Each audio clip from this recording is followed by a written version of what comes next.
یہ اس کے اوپر بھی بڑا اچھا اس کا امپیکٹ آ رہا ہے. تو ہم نے کل جو سجیشن دی ہیں وزیر اعظم کو اس میں بھی جی ایس ٹی وہ اس کا جو ہے اگر یہ اس کے اوپر غور کر لیں تو میرا اپنا ذاتی خیال یہ ہے کہ 5 سے 10% اثر تو پرائز پہ ٹیرف پہ آٹومیٹک آ جائے گا. ٹھیک ہے, اب وہی بات ہو گئی امتیاز صاحب, غلط فیصلے, نوازشنے والی رواج ہمارا جو ہے دوسرا. دیکھیں نا, میرا خیال ہے جب سے ہوش سنبھالا ہے مجھے بھی پتا ہے وابڈا اور ریلوے کو بجلی فری ہے, مجھے بھی پتا ہے کہ جس سندھ اور کراچی میں اتنے کنڈے بجلی چوری ہو رہی ہے, آپ اس پہ شاید ایگری نہیں کریں گے لیکن یہ آنکھوں دیکھا حال ہے.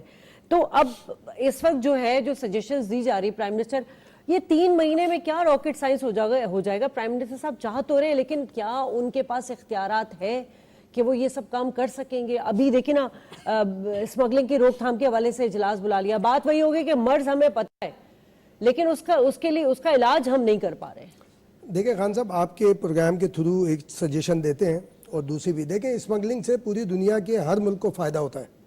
کسی بھی اٹھا لیں, ہم بھی بیٹھتے ہیں یہ کام کرنے والوں کے درمیان بھی بیٹھتے ہیں. اسمگلنگ سے کسی دنیا کے ملک کو کوئی نقصان ہوتا ہی نہیں, کیونکہ وہاں کا اسمگلر ہر وہ کام کرتا ہے کہ جس سے اس کا فائدہ ہو اور اس میں بیٹھا ہوتا ہے اسی ملک کے اندر. میں اس کی بہت ساری مثالیں دے سکتا ہوں, وہ علیحدہ کے بینیفیشری میں اور آپ ہو رہے ہیں یا نہیں. ایک چھوٹی دیکھیں, انوار اللہ کاکڑ سمیت یہ کیبنٹ میں جتنے لوگ ہیں ان سب کے حوالے سے آپ بالکل پراؤڈلی یہ کہہ سکتے ہیں کہ یہ کوئی ان کے خلاف یا ان کے حوالے سے کوئی ایسی پینکی پینکی نہیں. اگر یہ کیبنٹ سوچ لے کہ کام کرنا ہے تو بالکل کریں گے. تو ایک سجیشنز تو یہ ہے کہ مفتاح اسماعیل نے اپنے دور میں ایک پرپوزل دیا تھا. دیکھیں ہمارا بزنس مین 100% یہ سب کی بات نہیں کر رہا میں, کوئی بھی تاجر ہے بزنس مین ہے ٹیکس دینے کو تیار نہیں ہے, رونے کو تیار ہے, فائدہ اٹھانے کو. اس وقت blackmailers, Pakistani blackmailers, سب کی بات نہیں کر رہا, تاجر, بیوروکریٹ, میرے جیسا میڈیا پرسن, سب پاکستان کے اوپر حملہ آور ہوئے ہیں اور انوار اللہ کاکڑ ان کی ٹیم اس کو فیس کر سکتی ہے. دیکھیں جو مفتاح کے دور میں ایک پرپوزل آیا تھا کہ جو دکانیں ہیں بڑی اور چھوٹی ان میں 5,000 سے 3,000 تو ایکویلٹی آ گئی تھی 3,000 کے اوپر, وہ ٹیکس لگا دیا جائے فور 2 and 3 years. اور جو بڑے بڑے بزنس مین ہیں جی اور وہ تھا فور 2 and 3 years. اور جو بگ سرمایہ دار ہیں سپر ٹیکس اس پہ کر کے چیخیں نکلی نا. اب آپ دیکھیں ہم تھوڑا سا میجرمنٹ کرتے ہیں. یہی تو نظام کی خرابی ہے فرحان صاحب, اسی کو تو پرائم منسٹر بھی بات کریں, ہم اپنے پروگرام میں بھی اس کے لیے کہتے ہیں نا کہ آپ ایک اکاؤنٹ آئی ایم ایف کو آپ کی کسی چیز سے کوئی مطلب نہیں ہے, نہ وہ ٹیکسوں کا انفورس کر رہا ہے آپ کو. وہ یہ کہہ رہا ہے یہ 100 روپے اس طرح کیسے واپس کریں گے. اگر آپ کو اس 100 روپے کا متبادل بتا دیں تو آپ کو وہ ٹیکس ویکس کا مسئلہ ہی نہیں ہے. دیکھیں ایک اکاؤنٹ کھول لیں آئی ایم ایف کے حوالے سے, پرائم منسٹر فور یہ جو ہمارا فائنانس منسٹر ہے وہ, chamber of commerce, federal chamber of F P C C I کا صدر, اور اسی طرح جو علاقائی چیمبرز کے ہیں ان سب کو اس میں اکاؤنٹ ہولڈرز کے اندر صرف ایک اکاؤنٹ بنائیں تاکہ آنے والا پیسہ اور جانے والا پیسہ آپ یہ امپوز کر دیں, بھلے کتنی چیخیں نکلیں, ڈنڈا اٹھائیں اور ان پہ امپوز کریں. اگر 1 کروڑ دکان بھی ایزیوم کر لی جائیں خان صاحب تو 3,000 روپے کا مطلب ہے 3,000 کروڑ روپے ماہانہ آپ کو ملیں گے. اور وہ فور دا ٹائمنگ ہے. آپ پاکستانی بنے, پاکستان سے مال کھسوٹنے والا نہیں بنے. آپ دیکھیں یہ جو دکاندار جس پہ لگے گا نا وہ مجھ سے آپ سے لے گا. 3,000 روپے مہینے کا مطلب ہے 100 روپے روز, 100 روپے روز تو 2 سے 3 کسٹمر سے آپ لے لیں گے.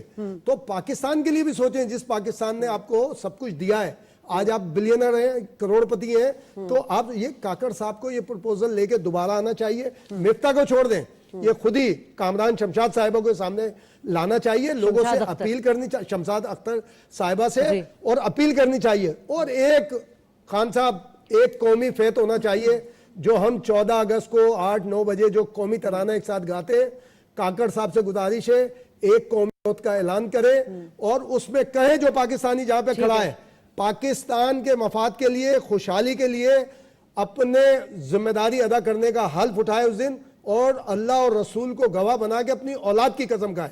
یہ اللہ اور رسول کا واسطہ اٹھا کر بھی نا یہ قوم قسم کھا کے بھی بھول جاتی ہے, اولاد کی قسم ان سے اٹھوائی جائے. آپ دیکھیں کہ ہر پاکستانی پہ کام کرے گا, قوم ہمیں ٹھیک ہونے کی ضرورت ہے. بالکل صحیح. اور اس وقت ہے کاکڑ صاحب کی پوری ٹیم کے پاس یہ ہے. سر نیشن بلڈنگ کی بات آتی ہے, یونٹی کی بات آتی ہے, اب تاجر سٹرائک دینے پر آ جاتے ہیں, ملک کا معیشت کا معاشی صورتحال ویسی خراب ہے, معاشی پہیہ جام کر دیتے ہیں.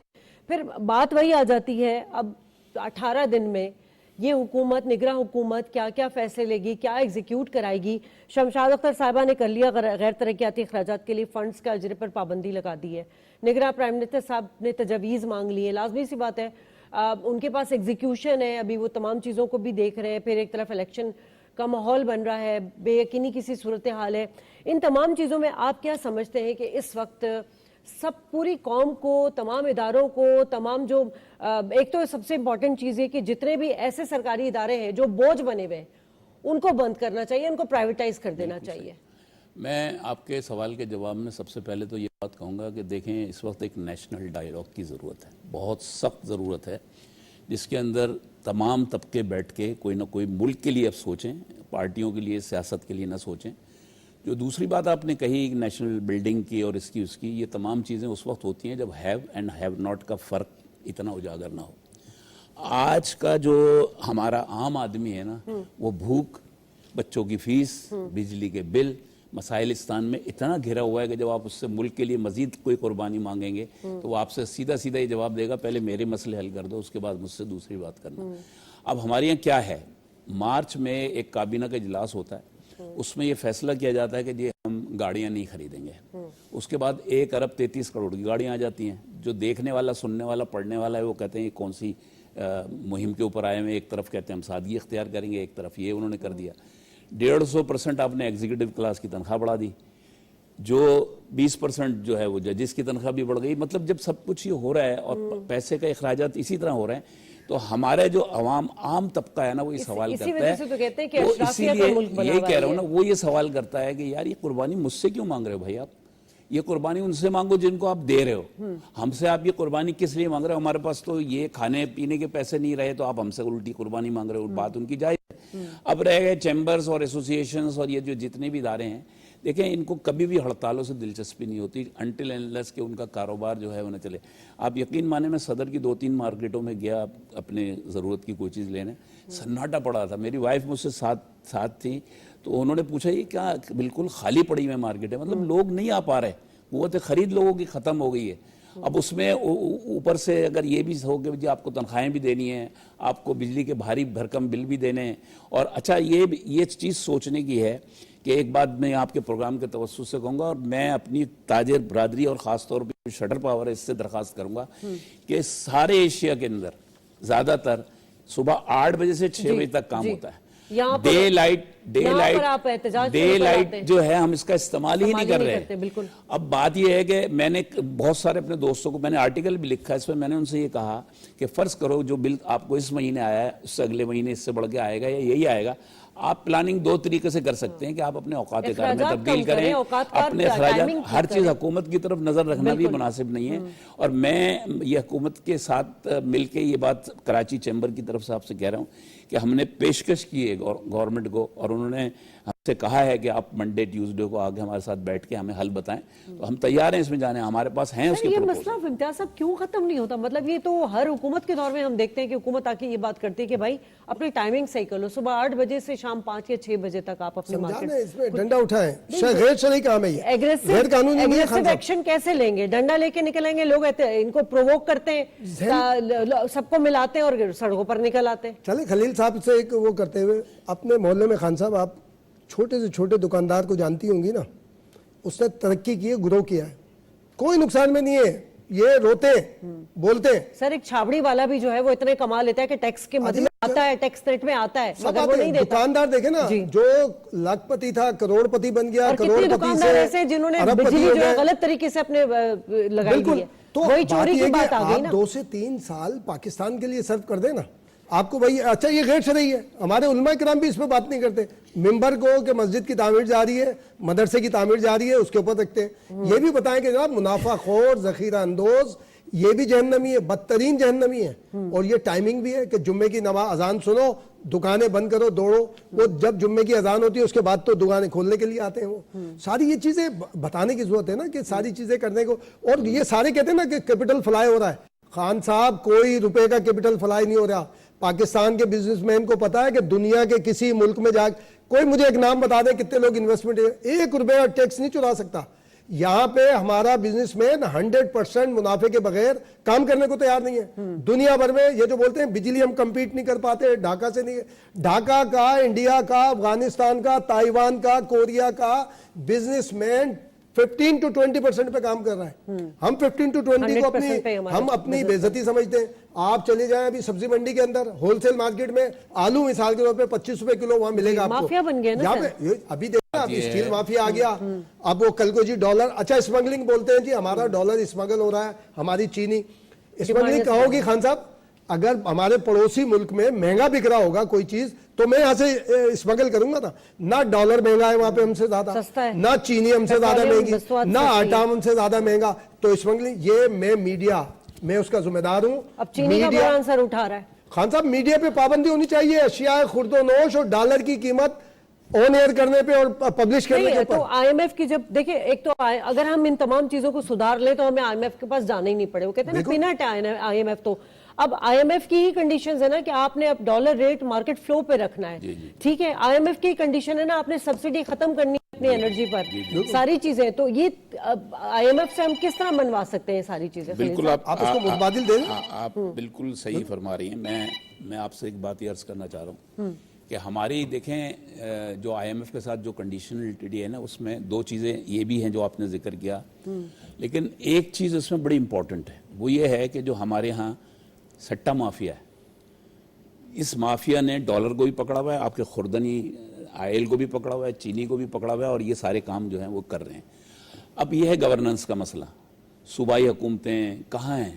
مثال کے طور پہ جو ریٹ بڑے ہیں ابھی بجلی کے, یا سوری یہ جو کموڈیٹیز کے ریٹ بڑے ہیں, کہاں ہیں صوبائی حکومتیں؟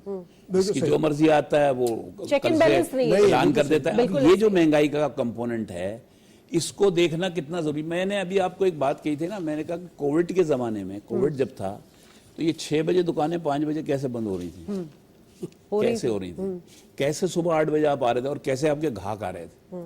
اگر آپ کی نیت ہو, دیکھیں ملک مشکل حالات میں ہے. ہمیں انہوں نے کیا کیا, انہوں نے کہا کہ سر آپ ایک کام یہ کریں. ابھی تو بھائی کہہ رہے تھے نا کہ جتنی بجلی بن رہی ہے اس کی استعمال کی اجازت دو. انہوں نے ہفتے کی چھٹی کر لی, پورا مرکز بند کر دیا, سرکاری دفتر بند کر دیا, بجلی بچاؤ.